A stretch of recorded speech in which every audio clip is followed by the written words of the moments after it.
What up, everyone? It's going to be a hot one today. But before we get anything going, it's going to be the inaugural Can Pop. Shout out to C4. Got myself the old school flavors. I like the popsicle and all the throwbacks. It's good. It's real good. All right. So we had a jobs report come out. It is bullshit. I'm going to explain to you why. We're going to get into some housing data, which I think is really important from JP Morgan Chase. We're going to check the markets. We're going to do all of our good stuff. I'm going to explain why our models are not, in fact, broken. And everything we've seen the last couple of days proves that out. We're going to talk some shit on some crypto because that's what we do. And then we're going to wrap the day up with all the warm and fuzzy comments and all of us talking and sharing together. So thank you for tuning in. And as always, this show is brought to you by the team over at Fridays. If you are interested in losing weight or improving your health and longevity, go to joinfridays.com. Use the code HIGHER and you will get a discount. We will get some love. Everybody will be healthier together. I am personally on the GLP-1 as well as NAD plus and some peptides.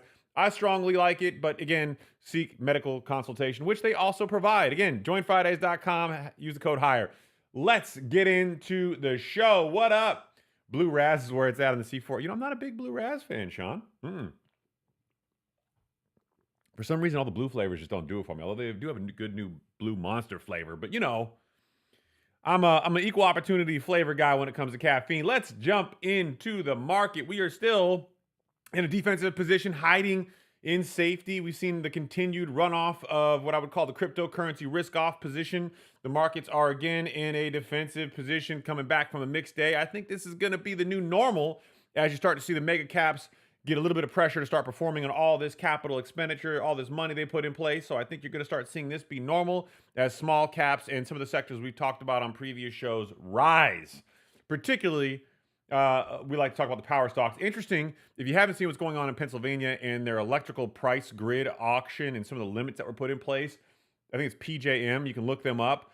Really fascinating. Had they not have had limits in place that were put in place by their political constituents, they probably would have had like a $500 incredible off-the-chart auction on price. And it really comes down to data centers, AI, and all the things we're talking about. This is Pennsylvania specific, but certainly could impact the country nationwide. I probably should unpack that. Tonight, the boys and I are recording a show. So if you wanted to talk to us about anything, or there's anything you want to hear covered on next Tuesday's release, now is your opportunity to let me know. We take a lot of the information on Wednesday shows and we pour that into the episode that we record for the actual streaming audio podcast as well as video.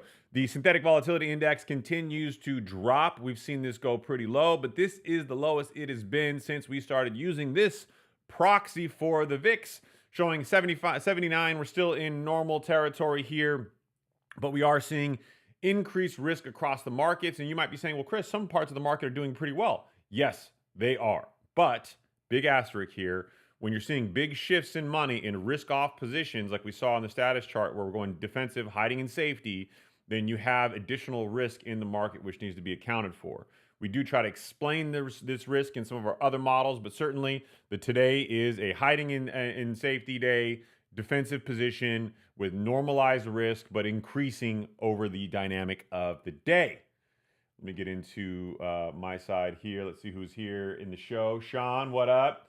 Saeed, you going to dry off them wet paper towel hands? Saeed is probably not going to make this show, is my guess, although he typically is in the comments. We're going to talk a lot more about this today. This is actually a bit of an improvement from the liquidity pulse score. We've seen the Fed balance sheet at 95, but the Fed repo and Treasury accounts have improved incrementally, giving us a little bit better liquidity position in the day, which is kind of fascinating when you see that the markets are still hiding in safety, and you have this increasingly interesting risk profile, and you get the market doing all these weird things. You're in a restrictive liquidity position, so really strange how this is all working out. I think you're going to see continued pressure on the bonds as the Fed sells long-term bonds, driving those prices up. And as those bond prices rise, I think you're also going to see crypto come down. And there is a compelling argument for those of you who are in the crypto space, and I don't know the real answer to this, that as bond prices rise long-term and the Fed sells approximately $60 billion into the market, you're going to see crypto become less and less valuable to the end users who have been hiding in that asset for a long period of time as their, I guess, hedge against inflation, if you will. I shudder to call it that because there is no true hedge against inflation other than to keep investing. But that could pose to be a long-term problem for the crypto pundits out there, given the nature of what's happening with the Fed balance sheet and what we think might be a prolongated correction period, if you will. I called it yesterday on social media, if you've seen some of the posts here, about potentially calling it a rolling recession. And while I'm here, let's just address the trolls. Hey, trolls, this one's for you, okay? I'm tired of people talking all this shit, okay? Look, I put out a lot of content with Saeed. We do a podcast once a week. It's on all the video and all the audio streaming platforms. We do this show live 3 times a week. We put out pieces of content, both written and video, multiple times a week. We put out a lot of material. That material takes time, energy, and research. I'm not just some dude here talking, but even if I was, I'm a dude with a banking pedigree. Over 20 years in banking. I've been in finance my entire adult life. I'm also an attorney by trade. I know this. I own real estate. I'm a licensed broker and contractor and blah, blah, blah, blah, blah, and all this bullshit. Inevitably, there's somebody on social media who's going to take a pot shot across the bow saying, I don't know what I talk about. Now, these guys always have like 5 or 10 followers and post nothing but political commentary. Number one, stop responding to financial information with political nonsense. If you feel one way or another about politics, good for you. But unless it directly relates to the underlying financial position, I do not give a shit about your political opinion, and neither should you about mine. Because guess what? This is a finance podcast. It's about all of our financial wherewithal, all of our health and safety, and that transcends your political agendas in mine, okay? Number one. Number two, every single time I use a colloquialism to describe something, i.e. that 2 successive quarters of negative GDP growth is in fact a recession, people go, well, no, that's not the technical definition. And one of 2 assholes comes up with a response. Well, the White House, vis-a-vis the Biden administration, said that, no, you need two negative quarters of negative GDI growth in addition to GDP, which is also at the time of artificial interest rate deflation and stimulus checks. So you weren't going to have gross domestic income declines, right? Negative growth because you got stimulus checks at that point in time. So it was a self-serving narrative. That being said, that is also not the technical definition. As a matter of fact, the technical definition is a very amorphous, fluid thing that comes from the National Bureau of Economic Research. And it's typically noted or defined to be a recession once the recession is over. After the declared recession is over is when the National Bureau of Economic Research comes out and says anything, which is why you haven't heard anything. We don't know if we're in a recession or not. So if I use a colloquialism like 2 successive quarters of negative GDP growth is a good indicator of recessionary trends, and some asshole decides to go, that's not the technical definition. Good for you, bro. Good for you. You understand the logistics of how it works, but you're also asking me to predict the future of what the National Bureau of Economic Research is going to say when I can just point to a proxy, which has historically been a very close proxy for indicators of recessionary economies, and call that most likely a recessionary economy. That's not a political agenda. That's not a bias. That's not me smashing one administration or another. That's just me saying, hey, look, this is what we have to work with. And if Jamie Dimon were here, he would say, you got to live with the world you got. You heard him say that in Davos. So that's the world we got. I can't predict what the National Bureau of Economic Research is going to say to declare a recession. I can only tell you what it feels like and what it looks like. And honestly, it don't look too goddamn good, whether you like it or not. That's the reality. Okay, so let's get into the housing market. We're going to talk a lot about how this chart functions. You've actually seen a slight decrease in supply. And yes, for those of you watching, and remember, this is actually the most updated information. We pull all of this data from the St. Louis Fed's open API platform, comes in here. We still are in a strained housing affordability market. But I'm going to talk about this chart towards the middle of the show-ish, where we get into the nuances of why this shows this way and why JP Morgan Chase, which I'm really beginning to like. First of all, Jamie Dimon comes out in Davos, says you got to live with the world you got. He's a little sassy with that really wonderful woman. She was a great interviewer, fantastic. I don't know her name. If anybody knows her name, let me know. And then you got David Kelly, who's on the Fed rate decision meetings with CNBC, and he's been spectacular as of late. A lot of really humble commentary coming from that guy. Plus, he's Irish. Got to love that dude. And then you got JP Morgan now coming out with some of their economists talking about supply might not actually be a problem after all, which if you look at our charts and you see what we've been presenting here for a prolonged period of time, we've been saying that. We've been saying that in the face of all these housing pundits talking all this smack, particularly on X, even though I love them, it's all good, about how, supply and demand, that moves the markets. No. Demand without affordability is not, in fact, demand. You're window shopping, so supply is somewhat irrelevant if it's too unaffordable. And newsflash here, whether you caught it or not, we are at the all-time housing unaffordability in history now. That was a thing where we could argue, but now we can't argue anymore. That's what it is. That's the number that we're at. And we got some comments here. Let's check them out. Trolls. From my boy Sean. Trolls. Just mad that you're doing what they're not, providing the highest of standards on information. You keep going, bud. Thank you, brother, and we will. And it's never discouraged me in any way, shape, or form. If anything, I look at some of them, like I talked about in the post that we made the other day, I look at them with a lot of hesitation because, frankly, some of these could and likely are bots that are trying to push political narratives and divide the country, and there's extremism there. So I don't give it a whole lot of mental emotion, but it does bother me that good people like you, like other people, will read those and have second thoughts as to the things we're saying. I don't want anybody to second guess what we're saying or why.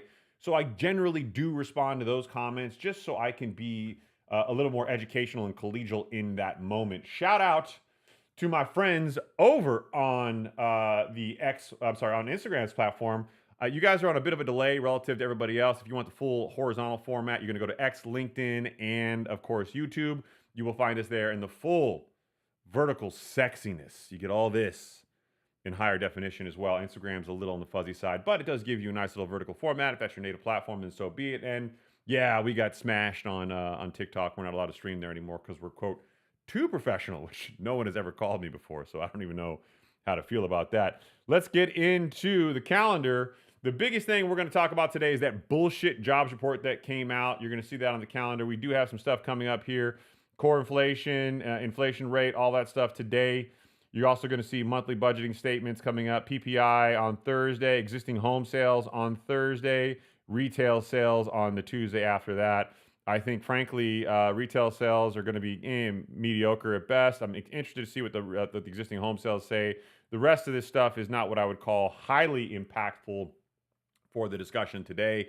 Home builders are still somewhat flat. Rate-sensitive demand seems to be stable. So, again, no meaningful changes here to the home builders. And I don't expect there to be anytime soon. There's nothing that's really on the horizon that's going to push them other than probably weaker than expected sales. Let's get into the sector analysis.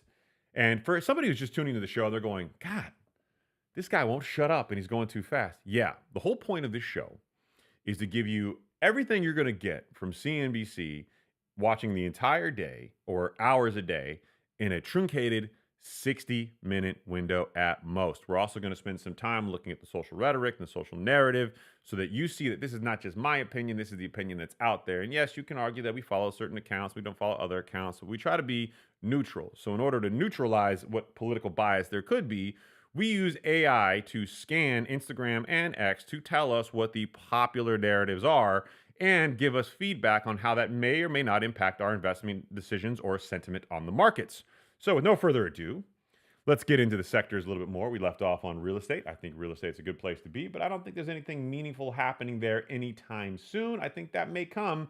The banks, however, are continuing to be what I think are a safe haven. I think this going up and down is incremental at best. I'm not seeing a whole lot of wild pressure out there. I will say the treasuries have seen some pickup in recent days and weeks, and I'm going to go over here to the screen here. One of the things we like to do is show you exactly how and where we get information. So not all of the stuff that we show you on the show is in fact proprietary. So let's go over to the screen view here.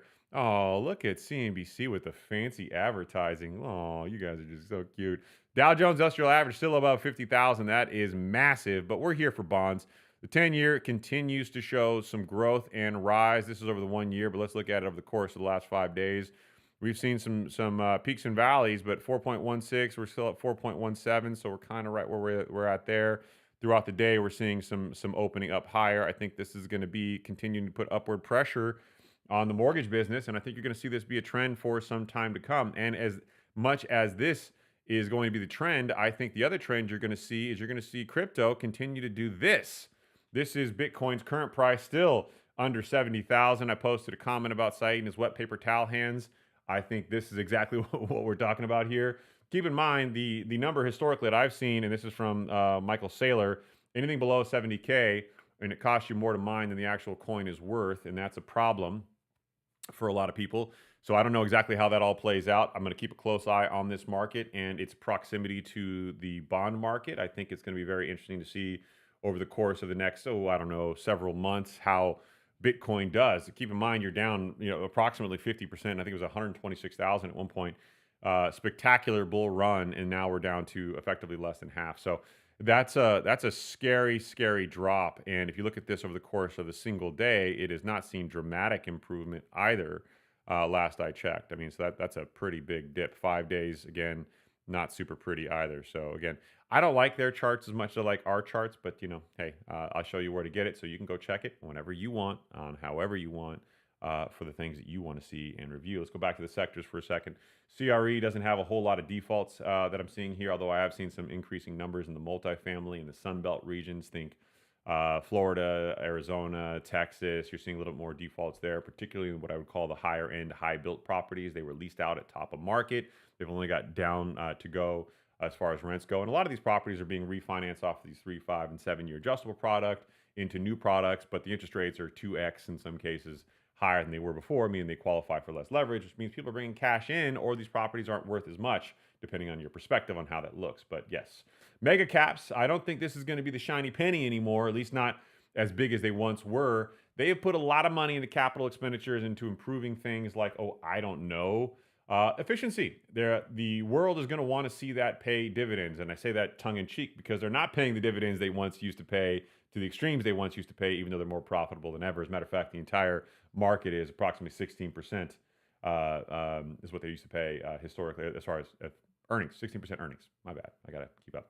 All right. Consumer is doing quite well. We're still in a healthy spot. So keep in mind, we're going to see more formalized reporting, which will impact this sector. If you think it's going to be positive, you could bet on that if you want to. Going back to the calendar here a little bit, you got retail sales. That'll impact everybody on that sector's chart. And as a reminder, let's go back to the sectors chart here and bounce around. You got Walmart, Target, Costco, Home Depot, and Dollar General. This is where retail sales go. And I think this is pretty indicative that we think that this is where money is flighting to safety and the consumer health seems to be strong. Although I would argue that it's not as strong. These are necessity buys. And at some point in time, this does break too in the worst of scenarios. I just don't think we're anywhere near that yet. The industrials, we think, are having a good time. Matter of fact, the stock market seems to show that the industrials are continuing to show improvement. Caterpillar and Deere leading the way. We watch them pretty aggressively. These are real economic signs. I think as you see the 10-year rise, as you see cryptocurrency come down, people going to this risk off, people going to this defensive position. Remember, this feeds in from our status. You're going to continue to see this sector outperform a little bit. Energy is going to be one that we watch. We've always been big fans of energy in the show. I think energy is going to continue to grow. The price auction that you just saw in Pennsylvania, PMG, just goes to show you the demand here is just insatiable. I think this is going to continue to be the shiny penny. And you now have more Navy military presence likely going to the Middle East. I believe Israel's prime minister is going to the White House, as the White House is sending more of their Navy fleet to the region, which could impact and likely will impact this if something were to transpire there. So more on that coming. So keep an eye on those. The defensives, we put this list together, as you likely know, to encapsulate capital preservation. And this is apparently working the way it's supposed to, which is weird for me too. So if you see people going into a defensive risk-off position, you should see these assets, which are staples, Procter & Gamble, Coca-Cola, Johnson & Johnson, Xterra Energy, Duke Energy. You should see these staples rise. Historically, when people go into a defensive position, they're going risk off, and they're not going to liquidate. They're not going down to this position, but they're somewhere in here to here. These should see growth, particularly as you see the mega caps get a little bit more normalized, if you will, which is fine. The S&P 500 were lifted by the Mag 7 for such a long period of time. This might not be a bad, I guess, recalculation, recombination. You can call it whatever you want, but I'll call it sexy. Let's get into the XAI. Oh, that didn't work. I got to make sure that works next time. My bad. Let's try that again. There we go. So whenever I switch buttons, I got to make sure that things don't go the way that it was. So that was, let's see, that was sectors to XAI. We've got to remember that later on. All right, so this is the XAI analysis, goes out to the internet, scans everything using Claude AI, comes back, gives us some feedback on some of the topics. Corporate bankruptcy surge. We've seen 6, I want to say, large companies in the last several months file bankruptcies. People are saying this is indicative. Now, I will say that overall bankruptcies relative to where they have been historically are not meaningfully higher. We're just seeing a slight uptick in corporate bankruptcies. 9 large companies, okay, so not 6, filed for bankruptcy in the U.S. last week, bringing the 3-week average to 6. Oh, okay, so that's where I got the 6 from. The highest rate since the 2020 pandemic. That's a problem. AI's insight here. High bankruptcy rates could signal oversold conditions in distressed debt markets, creating opportunities for vulture funds. Pausing for emphasis there. All right, so key point here. Higher bankruptcy rates could signal oversold conditions in distressed debt markets. Who does that impact? Think that through. That impacts the banks. That impacts credit conditions, right? So when we go over to the sector analysis, which is probably going to have the same problem whenever I clean back here, and I look at the sectors and I go over to our banks, you'll notice credit conditions are how we label this, right? So if we know if something's being impacted potentially by the bankruptcies out there, and I think you're going to see it more in the C&I, the business lending, the large shared national credits, are probably going to see it more. This is where fear in that market creeps in. So now you have headlines on AI, clearly fodder for conversation, and you can see why this is likely down on the day, despite our belief that banks are going to outperform from a net interest margin profitability standpoint in the weeks and months to come. And that's kind of the whole point of the show, is that we want to connect the dots for you, the listeners, and you, the viewers, on how these things in the market are functioning and why, before we actually go out to a more generalized social narrative and I talk all the shits on the job report, because they deserve it. Let's get back. And when I say the jobs report deserve it, there's a Zero Hedge article, which I didn't get time to link into the show notes if you're watching on one of the platforms with show notes, but I will put it in there after this live is done. It's the Zero Hedge. Zero Hedge has covered this in a many opportunities in the past historically. The revisions down in the job report happen every single damn time. And what happens today, and we're gonna listen to Rick Santelli. He basically pooed himself on national television. He was so excited and so like over the top happy and like, yeah, Dow's at 50,000. And this is what they do. They cover the headline, but they don't cover the revision down. And a lot of these things have been revised down meaningfully, 50, 60,000, numbers down. So that the job report that came out today could very well wind up being 120,000 or 130,000. It could be less. Let's just leave it there. So I don't think it's what what you think that it is because of what they're saying that it is. So, think that through. Let's go to XAI one more time. Credit card delinquency crisis. I covered this on some of the commentary on X and Threads. If you watch those platforms, credit card delinquencies rose 12.7% in Q4 2025. That's the highest since Q1 of 2011. Approaching 2008 financial credit conditions. The consumer is showing signs here. I've got a chart which shows this individually. Student loan debt is also a massive problem. And I think that we did that to our own people by giving the hope, the false hope, that this was going to be forgiven. It wasn't. And guess what? Now student loan debt's a problem. Credit card delinquency is a problem. Auto loans are becoming a problem. So you're seeing this across sectors of consumer health. So despite the fact that the consumer spending side on things like the necessities on the previous chart that we talked about are strong, that's why I say that those are necessities, and stuff like this, well, they're real. Rising delinquencies could trigger credit tightening, potentially accelerating the economic slowdown, and Fed officials are monitoring. So let's walk that through once again, right? So we saw the banks earlier, right? We're going back to the sector chart here. We saw the banks earlier. We said, okay, well, the banks are being impacted by corporate bankruptcy surge, and now you got credit card delinquencies on the rise. So you can see, again, that's all going to impact this because that is all credit condition related. And this is not my opinion. I'm not running this down. This is the popular rhetoric on X and Instagram right now from some of the most popular financial platforms that are out there. Yes, I did pick those in which it scans for, but it also picks on its own. It's Claude. If you don't like me, you can get mad at Claude, okay? Because it's not me, I promise. Let's go. And I'm really tempted to do the Claude bot thing. I haven't done it yet because we got enough AI going on as it is right now. But if anybody out there has done any Claude bot stuff, Claude bot stuff, that's funny. Well, let me know because I would love to see anybody who's got a real setup and what it's actually doing versus all this social media narrative nonsense. All right, I'm gonna go to the comments. Anybody on X? Anybody out there? Andy, welcome to the show. Freddie, Mind Pump, Josh, yo, my guy. Welcome, welcome, welcome. A lot of people dip in and out of the vertical platforms. If you want a more consistent conversation, you can go over to platforms like X, like YouTube, and like LinkedIn, where we get a little bit more narrative driven. I think a lot of people on the vertical streaming platform just want to look at my pretty face. But let's get back into the XAI, the AI analysis here. So Federal Reserve policy stance is also continuing to be a challenging position. I think one of the rhetoric changes that we're seeing here in the news is that we're not going to see a Fed rate cut. I think that was pretty much a guarantee. So, hey, what's up, brother? I see you in the chat. We knew that wasn't going to happen. Warsh continues to be the president's nomination, despite the rhetoric you saw earlier on some of the social sphere that was taken out of context. He's still backing him for the next Fed chair. But the jobs report came out today, and unemployment is back down to 4.3%, which shows an increase from the 4.4%, which takes all the pressure off the Fed, who was very job-focused in cutting rates.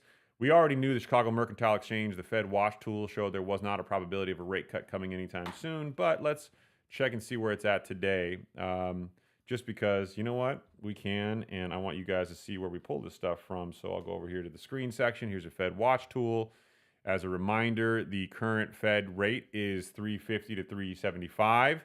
The probability, as we saw it last time, was 87% that there would not be a rate cut. Since the jobs report information came out today, that number is now 92.1% probability of no rate cut, with just a 7.9% probability of a rate cut, according to Chicago's Mercantile Exchange, the Fed watch tool. So yes, the information we saw today in the jobs market takes all the pressure off Uncle Jerome to cut rates anytime soon. So I don't think you're going to get a meaningful chance of a Fed rate cut until most likely July, June, probably July-ish, the summertime. So as a reminder, our next Fed meeting is March 18th. So, and it's a foregone conclusion you're not going to get a rate cut there. A few more seconds on XAI before I talk all the smack, which is going to happen today. Saeed, I'm surprised you made it, brother. Let's see here. Let's see what we got on the Treasury auction weakness, Meta investment activity, and banking regulatory change, U.S. budget deficit concerns. All right, nothing there that I think is like hyper, I guess, worth sharing at this particular point in time. But instead, what I'm going to do is I'm going to do some of my patented, I know you'll love to see it, trash talking. So let's get into it. All right, so this report came out yesterday. This was your private non-farm payroll, and this basically just goes to show you that you had 32 months of negative payroll growth, right, in manufacturing. So you are in what I would define as a manufacturing recession, which is part of the reason why I got so pissed off earlier in the show about people commenting that I don't know what I'm talking about. Yeah, okay, there is no technical definition for this because one agency, the National Bureau of Economic Research, has to come out and say that. Well, guess what? They're not going to say that until after any recessionary event trends. But last time I checked, when you see something that looks like that, that's bad. Bad is recession. Recession, bad. These numbers, bad. I'm going to say it's a sector-based recession. And if you don't like that, you can write the National Bureau of Economic Research a nice little memo saying, oh, my feelings are hurt. This guy on social media said I'm in a recession. Nobody cares, okay? Nobody cares. So this is a problem, and it's a meaningful problem, which, frankly, is being ignored by a lot of people. And I think that one of the things that was interesting is we're supposed to see manufacturing jobs pick up because of all the tariffs, right? And that's the problem with tariffs, both near term and long term. And you've got to really be thoughtful about how this works. Sorry, let me see if I can open this thing up. What's going on here? Open in a new window. Open link. There we go. All right. So I'm going to bring Rick Santelli over here, and we're going to play him live on the show. He was so damn happy this morning, and I like Rick Santelli, so it looks like I'm talking all the trash, but it's not. It's just me, me being, me.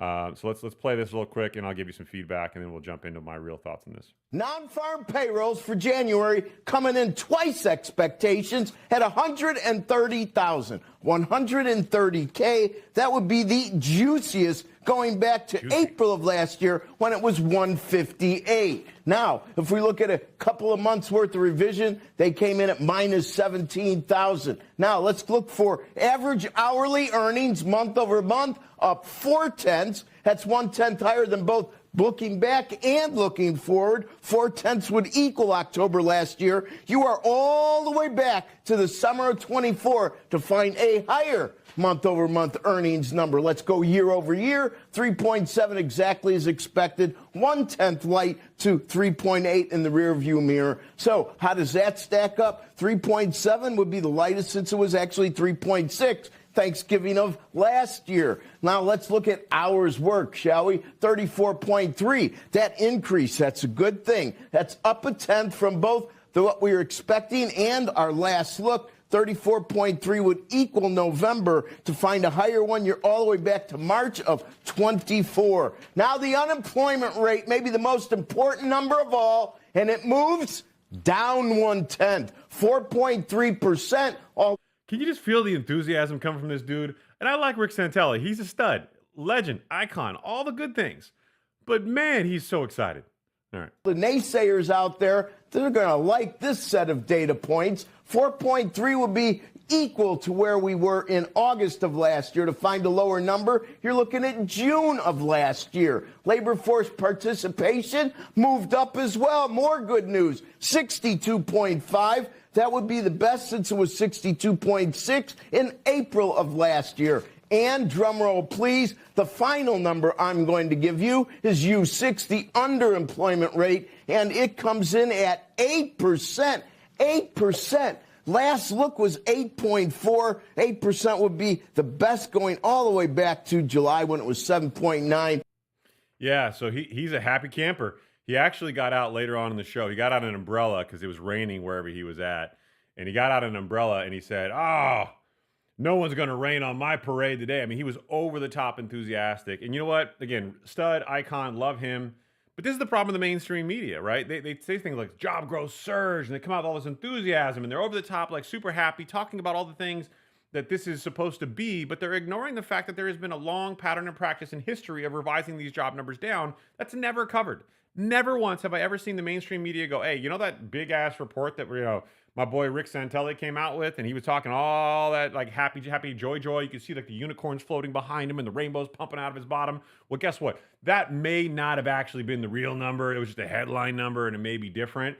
And if you want, hey, let's take a look at a different perspective. And I know some people are going to see this and go, oh, hey, Chris, you're picking and choosing again, and because you're picking and choosing, that you're being biased, and no, I'm not being biased. Okay, this is for my good friends over at Zero Hedge, and I'm going to actually pull up the full article here because I want you guys to see this. I want you all to experience the love and the joy that is the disinformation campaign that we're seeing come out here.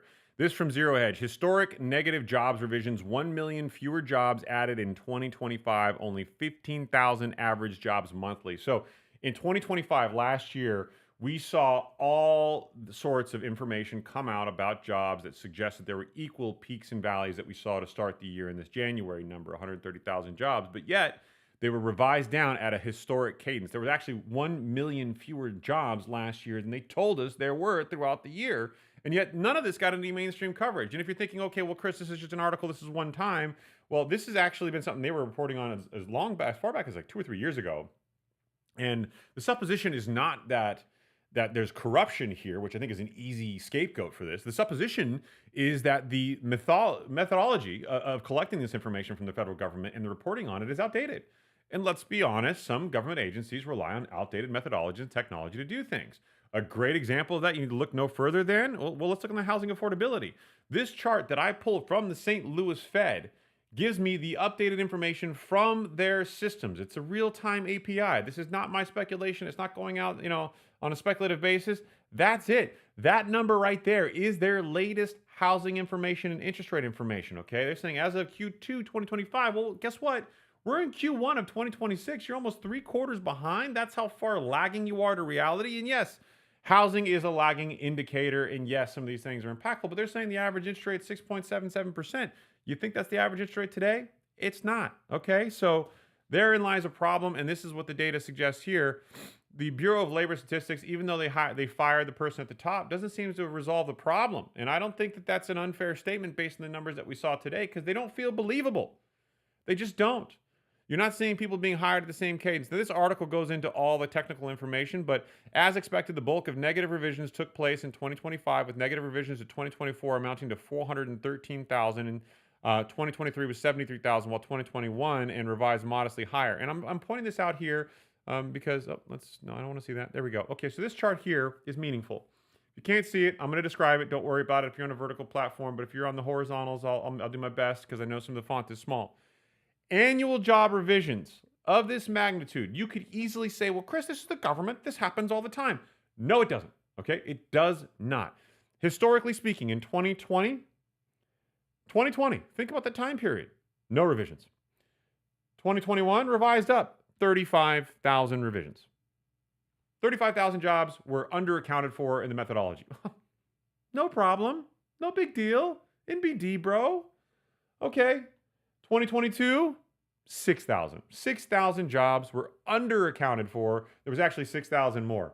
As far as I'm concerned, that's a history, pattern, and practice of being pretty accurate. Well, things get a little weird in 2023. 2023 moving forward. 2023, negative 73,000. Again, as far as looking at jobs, millions of jobs, and these big numbers, I can look at that as a pretty fair statistical error outcome. But you get into 2024, and this is where the shenanigans start. 413,000 jobs evaporated because they weren't really there. The numbers were revised down. In 2025, we saw a revision of 1,029,000 jobs they told us were there that were not in fact there. So we got all these numbers and all these people like Rick Santelli coming out, doing the we know the economy, we're doing so great, and everybody out here as a consumer is going, I don't feel this. I'm applying for jobs. I don't see this. What's going on? Well, the numbers were, fugazi, if you will. They were fake. They're not real.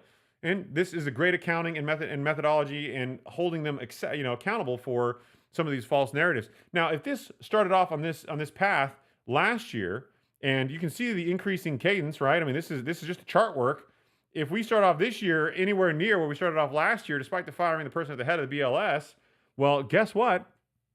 That 130,000, let's just say you had 130,000 jobs that they told us that we had, and it revised down, let's just say 50,000 jobs. You've got 80,000 real jobs. And I'm just throwing out make-believe numbers here. But then do you get the same amount of enthusiasm? Do you get the same amount of excitement? Does unemployment drop from 4.4 down to 4.3 if that does not happen? I don't know. But I can tell you, I don't feel pretty comfortable that someone going like, hey, bud, man, the job market's cool, bro. It's not. It's not. And we've covered that on LinkedIn, on X, on Threads, with a lot of data. You can go check out the charts there. As a matter of fact, I can show you some of them. Actually, let's do that. Let's be selfish today, right? Let's look at my profile. Sexy as that might be. Here is my profile, which is weird. I don't see my own live on my profile, which is probably better that way. So, some statements that I shared here, and I'm going to go to the social view and I'll read this to you. Wages do not cause inflation. Inflation is a currency problem. It's what happens when the government spending and money creation outpace real economic growth. Look at the 12 months job data that we just got from 2025. Headlines will focus on January's 130,000 number, which we saw Rick Santelli P himself on live on national television with, which will be revised down. I guarantee you, it's not speculation on my part. That is going to happen. You just won't hear about it because they won't tell you. But then, guess what? If government jobs were the primary source of where these jobs came from. So the government is hiring all these people. Well, wait a minute. We thought the government was getting more efficient and people were being laid off. But yet the jobs came from, and I'm going to make this big so we can all see it and all talk that smack. Here's where the jobs came from. You ready? Let's tune in together here. Number one, construction. Okay, small tiny bit there. Private education and health services. That's right there. Government sponsored. Leisure and hospitality right there. So the overwhelming majority of the jobs came from government spending in private education and health services. So you can see how you play hide the sausage a little bit about where the money trails go, but if this is predominantly government spending over the course of the last 12 months, that is inflationary. That causes inflation. It doesn't help inflation, it causes inflation. And people are going to say, well, Chris, wage inflation and keeping up. No, bro. Real wages have not kept up with the real cost of living when you, I guess, categorize and separate for the actual cost of living to you to meet everybody else and the necessities versus the nice to have. There's a meaningful difference here. All right. I also covered things like Bitcoin because I got to make Saeed feel good about himself. We covered it before, 67. It has not improved much. So we covered that at the top of the show. This was the next article I wanted to cover, courtesy of my boy Lance Lambert. God, he's been really doing some good stuff lately. We've been saying this in the show for a long time. And when I talked to you earlier about affordability, this is what I was referring to. So for those of you who say, oh, it's supply and demand in the housing market, man, I'm about to rock your cute little world. Okay? Yeah, it's going to be a rough day for you. You're going to wake up, you're going to walk to the mirror, probably put some lipstick on and question all your life choices. You know what? And that's fine. That's fine. You do you. I support that. What I don't support, though, is the bullshit narrative that housing, as a function of supply and demand, has a shortage of supply. That is not the problem. Sure, can we use more? Yeah. Would more increase or improve affordability? Yeah, probably. Is supply the root cause of this problem? No, it's not. And I was not a guy who would have said that a couple months ago. It was really this affordability chart that made the difference for me, okay? When you have something like this that's glaring in your face, you're using data provided by the St. Louis Fed, and you're looking at the supply constraint. And this is every single time I tested this, I'm like, okay, what the hell? Okay, the numbers came back with supply is accessible, 80 or higher in most cases, an accessible or over the more than balanced supply of homes. And I'm like, okay, well, if that's the case, all this narrative that I'm hearing is hyper, speculative and or just, I guess, directed or political or whatever it is. But it's all saying it's all supply's fault, putting almost all the responsibility on the home builders. Well, the home builders, they tapered back supply because they can do this and they can do that and they can control everything. Well, okay, for the first time in American history, new home prices are cheaper than existing homes, which means the home builders are taking it in the rear end a little bit when it comes to pricing. They're getting kicked right there. They're getting kicked hard because they're selling new homes for cheaper than existing homes. I mean, think about it. What if I told you right now, hey man, you can go out right now and you can buy the new model Tesla for cheaper than buying a used one. You're going to go buy the new one. You're going to go buy the new one. So the home builders are not the problem here. The problem, and the supply is not the problem here. What is the problem is something that's, my guy here with JP Morgan Chase said here. This is John Sim at JP Morgan. I've never heard of John, but I have a whole hell of a lot of respect for this statement. JP Morgan, the U.S. housing shortage is exaggerated. That's the headline. The size of the housing shortage in the U.S. has been overemphasized, with JP Morgan Global Research putting the figure at around 1.2 million homes, significantly below other market estimates, according to John Sim at JP Morgan. And I do agree with that. I think you do have a housing shortage, which could, at least affordability, could improve with additional housing. Sure. Is it the biggest part of the problem? No. Okay, we've covered this on the shows, but it bears repeating. There are 3 ways to fix this little problem. Wages can go up by 58%. Probably not going to happen. You could have home prices come down by 35 to 40%. Probably not going to happen outside of a pretty monumental crash. And again, anything over 20% is considered a crash versus a correction. Or you could have wages come down. Wages don't seem to be showing any movement that way. You got the Fed where it's at today. Treasuries rising. We're in a risk-off position. I think Treasuries will continue to rise, and I think that'll keep interest rates high for a long period of time, which frankly isn't a bad thing. You lived through 14 years of artificial interest rate deflation. The interest rates that you see today, even at 6 to 7%, is still below the historical average around 8%. So I would argue there isn't a lot of room for rates to go back down, and what we're expecting is a artificial environment we lived through for the last 15 years. And yeah, we lived through it for a long time. Yeah, it felt really cool. It was awesome. But is it normal? No, not historically anyway, not unless we're going to keep rates artificially low for a prolonged period of time again, because otherwise the bond market's pushing them up. So, I don't know if that's happening anytime soon. So again, how does that play out? I don't know. But let's see what CNBC says on the bond side. And I really got to incorporate bonds into the show. I don't do it on purpose because it's just an extra thing to pay for, but I really probably should. And again, let's go to the bond market here. Here you go, CNBC with their fancy background. Still everything. This is really cool. I'm not going to lie. Whoever thought about this as a marketing idea, genius. Shout out to you. All right, CNBC's 10-year Treasury, 4.174, still up on the day. I think we're going to see upward movement on this outside of some type of declaration of war. So what's going on in the Middle East and some of these things that are happening with the Navy ships, keep an eye on that. That could impact things here as well. I haven't done the forecast model today, but it does bear some looking at some point in time for some of this stuff. But I think this is more important to me today was to look at the treasuries. I want to spend some time looking at some of the other treasuries as well. UK, France, Japan. Japan's had kind of a catastrophic treasury market over there. I'm not as much of an international guy, but I have been keeping an eye on this. I do think that this could impact the U.S. much more heavily, but for right now, it seems to be at least mildly contained. While the U.S. market continues to rally up, which again, I'm ethnocentric in that way. I want the U.S. to prosper and do well. So ensuring that our bonds continue to go up and have value and that the market doesn't come to some cataclysmic halt is my preferred outcome here. But you got to pay attention to what's going on in other parts of the world, that I will admit. So I also want to cover one of the worst years for U.S. hiring since the 2003 recession. So I'm going to cover this a little bit in the social status here. There we go. This is from Walter Bloomberg. I don't know Walter. I just saw this. I read it, and I'm like, you know what? This bears repeating. Hence my repetition to you. 2025 was the worst year for U.S. hiring since 2003 outside of a recession. Key differentiation there. And I would put a big asterisk on that because to start off the show, all that trash talking on what is a recession, well, it is defined by a bunch of people in a room who have not spoken in years.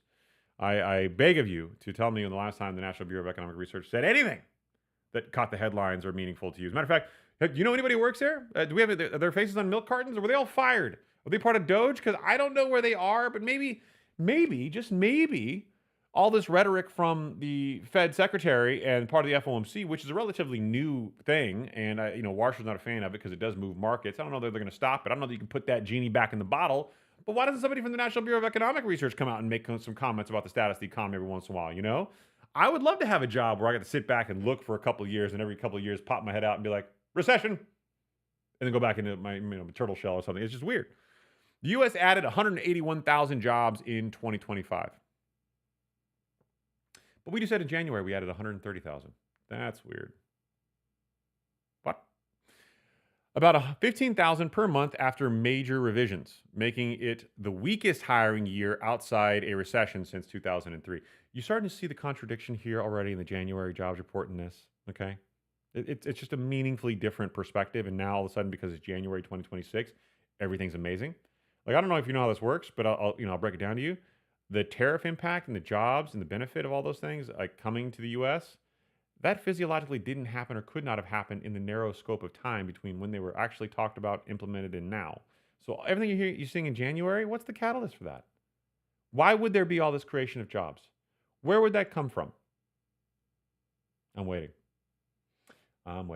Nobody's got any answers. I haven't checked the comments in a while. Yo, Saeed, what's up, brother? You're out there. I didn't think you're there.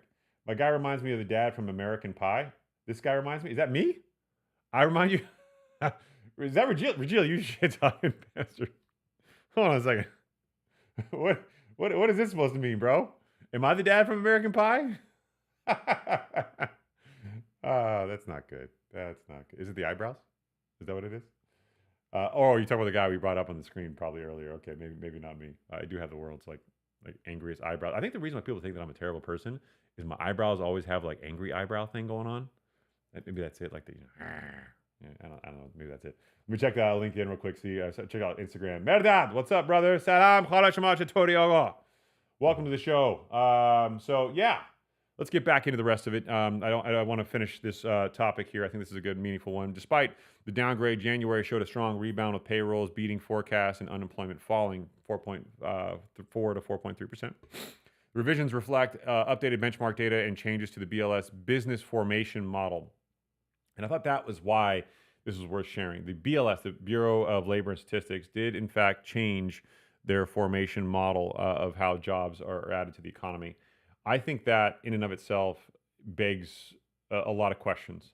Some of these models are really just hard to extrapolate. And I know that the jobs market and labor market is a dynamically changing environment, and with AI and all these things added to it, you might need to look at your models. But I would say that we changed these models a number of times over the last several years to exclude certain people. You have to be actively looking for a job, for example, the type of job you're looking for, part-time, full-time, it matters.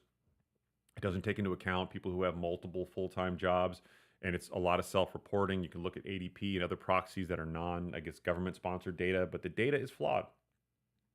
It's 100% a real problem.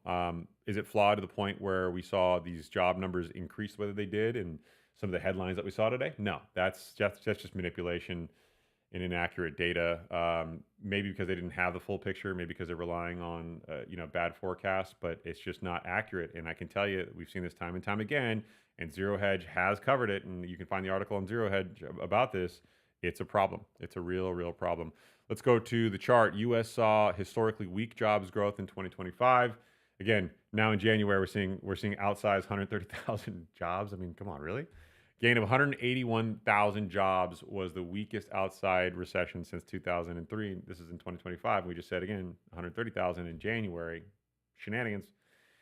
This shows you the recessions and gives you kind of some perspective from a jobs perspective, which I think is telling. So let's focus in on a couple points here and spend some time on this chart. Here is your early 1980s recession, okay? You saw jobs creep down. Now, a reminder of how this typically works from, let's call it a physics perspective, because I like the motion reference better than I do the economics one. Unemployment tends to peak after the end of a declared recession. But we just lived through this 14 years of artificial interest rate deflation, this prolonged period of prosperity where everybody's got an ego and thinks they're a great entrepreneur.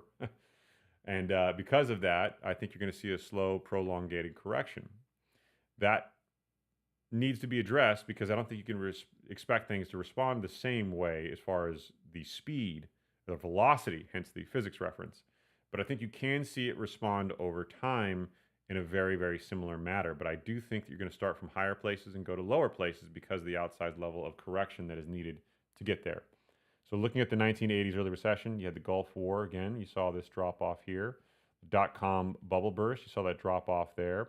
The Great Recession, also known as Great Financial Crisis. And then we have our current period of time. These are declared recessions. They should be noteworthy. There's actually should be some gray lines here and here, but I don't know why they're not there for now. It doesn't really matter. So let's look heavily at this last section over here. All right. So we lived through an unprecedented period of artificial interest rate deflation, sure, but we also had this worldwide pandemic, the COVID era situation here. And because of that, you saw a ton of people lose their jobs and job losses. But then you had some responsive, feeding back into the economy, some responsive, no. Every time I draw a line, it's supposed to repeat what I say. So if I go, you are cool, and I let go, it should pop up there and say you are cool. But I haven't really figured out and mastered it yet. So, it's going to show you that there's some tech here that I still haven't figured out because I'm just not savvy like that. But we're going to focus on this section here. This section here is really the problem. My question to you, the viewer, is were the outsized growth that we saw post-COVID, the returning of jobs that were lost, or were they the start of something new? And I don't know that I have the answer to that, but let's just say these two effectively cancel each other out. Like this COVID and these two lines, you're still seeing, no matter how you look at this, a trend which cannot be ignored. A very interesting trend. And if we're starting from a higher place, like I said, then the probability of us going to a lower place in the worst case event scenario of an actual recession is meaningfully statistically likely. So again, just looking at velocity and trajectory of movement, I think you can say that jobs are going to suffer. Now, this does not account for life-changing technology like AI. We saw AI impact a lot of the software companies the last couple of days because somebody came out and said a number of people came out and said in interviews that software developers are going to be full stack developers from now on. You weren't going to have one person working on UI, one person working on that. You're going to have one person come in and do everything A to Z, full stack developer. But they were going to be largely wiped out by things like Claude and Claude Code and other types of AI that's really, really, really awesome. You got Higgsfield out there that's doing some really cool things. And there's a lot of stuff coming out of China, which is just really sensational and also scary. But then we saw rhetoric yesterday about how a lot of registered wealth advisory firms, RIAs, may be impacted by what the AI can do. And it's just rhetoric. It's not like anybody's actively doing this yet in a meaningful, scalable model yet. But the rhetoric was that these wealth advisory firms could largely be impacted by the abilities of AI. This is one of the first times that made more nationalized headlines or national headlines. And now we're seeing a lot of those financial adjacent firms take a hit in the market just a day afterward because everybody's worried about how disruptive this technology could be. The chart that I just showed you with jobs does not come with that piece historically. So any losses of jobs that we'd see outside of these things, the 1980s recession, the Gulf War, the dot-com bubble, the Great Recession, we should see greater job losses because you're not going to see job creation, new jobs at the cadence that you're seeing the elimination. And the reason why is a pure business decision. And I want to make sure that everybody understands this because it's important. If we're going to spend, as companies like the mega caps, billions of dollars on infrastructure build out for AI, and we're going to build power plants and do all these things, this capital expenditures, we have to return additional profits and scalable growth, and usually in the form of efficiencies, to the shareholder. We have a fiduciary responsibility as fiduciaries for the company to return profits, to return on that investment. The only way to return on that investment is to have meaningful outsized growth. Now, these companies could scale and grow bigger. They could certainly get more profits, but the most likely way they're going to get more profits is by increasing efficiency and growing the companies as well. So you need to see a return on investment, which is why I think you're seeing a little bit of a flee from the mega caps right now into the small cap stocks, because people are saying, okay, you guys put a ton of money into this. You guys are holding a little bit more of your retained earnings. You're not paying as much on the dividend side as you once did, even though we're at all-time earnings for companies across the country on average. And you're going to need to see this actually happen. So I do think you're going to see less jobs, because even if you hire somebody to do a new job that's AI related, you're going to have to increase efficiencies. And the best place for a lot of these companies to increase efficiency is lowering their FTE, the full-time employee cost. So that's a sad reality that we have to accept is going to happen. And sure, there might be some job creation here. It's also part of the reason why on yesterday I posted on social media that what you're seeing now is an interesting paradigm shift where ages 25 and under used to represent 15% of the population of new employees. Now it's about 9%. It's harder as a younger person without experience to get a job. Meanwhile, 65-year-olds are struggling financially and also working longer. We all have better longevity and health, so that's also an added benefit. So what are they doing? They're re-entering the workforce, and they're re-entering the workforce at an 80% higher rate than they had just from 2019 to now, a meaningful shift. So much so that the average age of a newly hired employee in companies across this country is 42 years old, at a time where the average age of a home buyer is 40 years old. So there is something very dynamic happening, and that scares me because now you have a younger person who needs to get up to speed and get experience that can't get their foot in the door to get experience.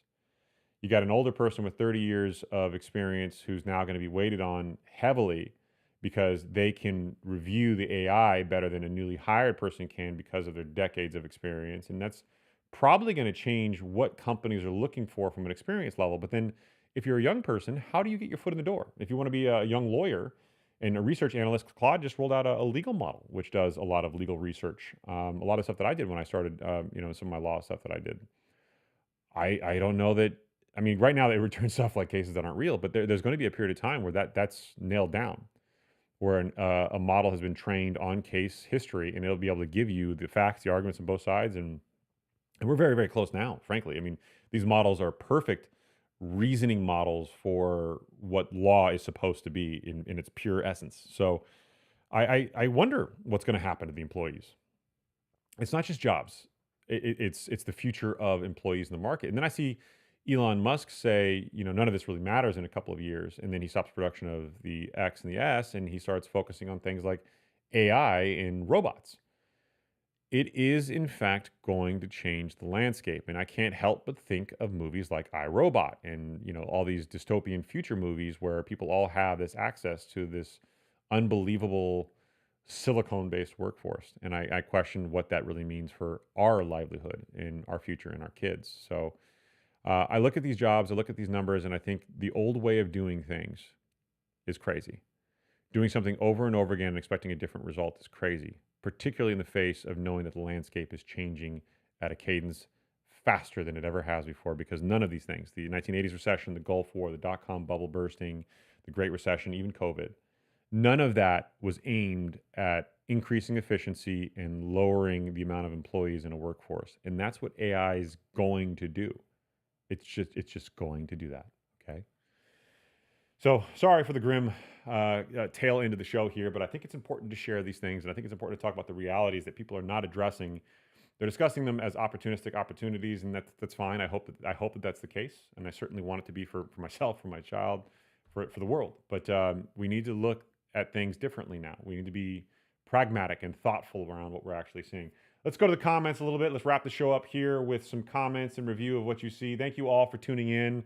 I know that a lot of you, come during the work hour. I know this is the middle of the day. It's a bit harder. We try to put this out now so we can get real-time feedback, give you real-time look at the markets, and certainly dive into things. If anybody has anything that you want to see on the show, now would be a great time to let me know. But more than anything else, just know that Saeed, Rajil, and I sincerely appreciate you.